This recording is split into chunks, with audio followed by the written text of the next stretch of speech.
Lanyap Audio presents When I Wished Upon a Star, From Broken Homes to Mended Hearts, by Lane Phillips, MD, and Jeremy Miller, read by Max Adler with the introduction written and read by Kirk Cameron. Dedication. For our mothers, Carolyn Wagoner Phillips and Sonia Sunny Southworth. Introduction. Back when TV was only on 3 channels, ABC, NBC, and CBS, I was playing Mike Seaver on the set of Growing Pains. The cast and I were meeting kids with cancer and other serious illnesses week after week through several wish-granting organizations. One day, a young boy with a heart defect visited the set. Not to see me particularly, but to visit my fellow castmate, actor Jeremy Miller, who played my younger brother, Ben Seaver, on the show. Little did I know that his wish to visit the set of his favorite sitcom would later result in him becoming my trusted friend, my middle-of-the-night family doctor on call, and an inspiring man of faith whose life story continues to amaze me. In When I Wished Upon a Star, Lane Phillips and Jeremy Miller bring together many seemingly random circumstances to form a beautiful tapestry of love, friendship, hope, and healing. My dear friend Jeremy Miller could have easily become just another Hollywood statistic were it not for the divine intervention of a God who cares, who honors wishes, and yes, answers prayers.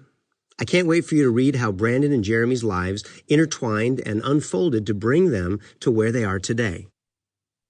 Neither I nor Jeremy knew it at the time, but for some reason, Mike Seaver and his little brother Ben were supposed to be lifelong friends with a kid from Louisiana with a heart condition. Years after Growing Pains had ended, I reconnected with Brandon while I was on the set of a movie in Canada. To be honest, I didn't know what to expect. After all, Brandon's wish to visit the Growing Pains set was because of his ailing heart, and I wasn't sure he would even be alive after all these years. I certainly had no idea of how his life had taken such an amazing turn and become a dynamic example of God's love, power, and even sense of humor. Brandon has since become our family's 2 a.m. on-call doctor, calming my dad nerves when my kids are sick and I can't get a hold of our local physician. Brandon is known to our 6 children as our funny friend from a town in Louisiana with a funny name, Trout, who sends them funny Southern books, A Cajun Night Before Christmas and A Texas Night Before Christmas.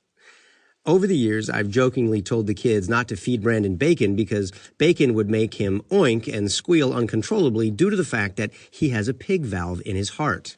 True fact. I thank God for Brandon's friendship on a personal level and for the way that he blesses my entire family and others through his kindness, compassion, and excellent medical practice. I know you'll enjoy reading about his incredible life and how his and Jeremy's friendship grew into an unbreakable brotherhood. Some of it you won't believe because the apparent random coincidences seem improbable. But of course, nothing is impossible or random with God.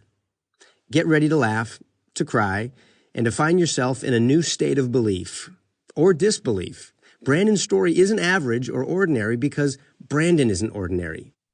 He's extraordinary. He believes that God loves him, and he believes that God loves you too. He's a brilliant medical doctor who loves people, saves lives, comforts thousands, and knows that only the great physician could have written the story you're about to read. Enjoy. Kirk Cameron, actor and producer. Forward. Is there an order to the universe? I guess so, because otherwise the story of Brandon is 1 in a random billion. Among the greatest gifts in my life of entrepreneurial philanthropy have been the people I have been privileged to meet. None better than this extraordinary man, Dr. Lane Phillips. Our Starlight Foundation granted his wish to visit the set of Growing Pains in the 1980s when he was a little boy battling heart problems and a poor medical prognosis. In founding Starlight, there was nothing more complicated in our ambition than to bring happiness to children and their families saddened by their medical condition. We Sample complete. Ready to continue?